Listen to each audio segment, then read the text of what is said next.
నేను అంటారు ఈ పార్లమెంట్ లో కంపల్సరీ గెలవాలి, కంపల్సరీ గెలవకుంటే మన తెలంగాణ సమస్యలు ఢిల్లీలో మాట్లాడేది ఎవరుండరు. ఈ 10 ఏళ్ళు ఎవరున్నారు సార్ అధికారంలోకి?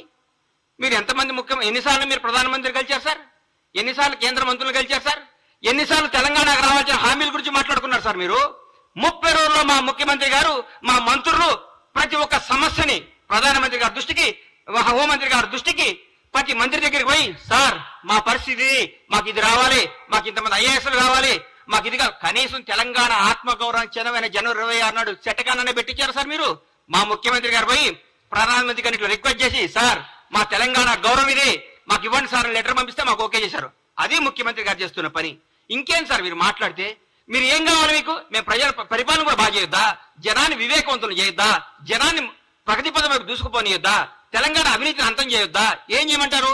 10 ఏళ్ళు మీరు కనీసం, నేనైతే మీరు ఓటమికి కనీసం 2 సంవత్సరాల ప్రెస్ మీట్ పెట్టారు. వీళ్ళు మామూలుగా వీళ్ళు మొత్తం ఎందుకు ఓడిపోయామని దాన్ని సమీక్షించుకుంటూ కూర్చుంటారన్న. అరే మా ఆగం పాడుగాను రోజు ఒక ప్రెస్ మీట్, ప్రతిరోజు ప్రెస్ మీట్ సార్. దేనికి? ఏం చేస్తారు సార్ మీరు?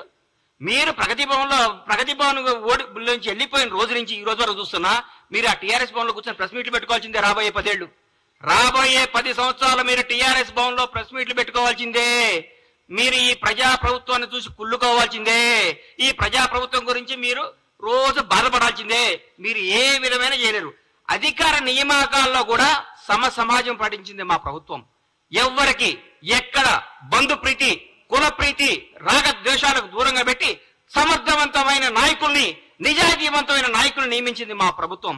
సగర్వంగా చెప్పుకుంటున్నాం. ప్రజల స్వేచ్ఛావాయువు పీల్చుకుంటున్నారు.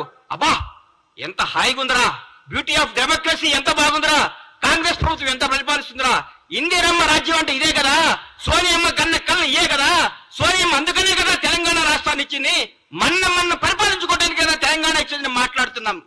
అంత జనమందరూ చెప్పుకుంటున్నారు సార్. ఈ రోజు మేము ఎవరి దగ్గర బానిసత్వంగా ఉండలేదు. మీ దగ్గర ఏ బానిస బతుకు బతికారు కదా సార్ 10 సంవత్సరాలు తెలంగాణ ప్రజలందరూ బానిస బతుకుని తెంచుకొని వచ్చారు.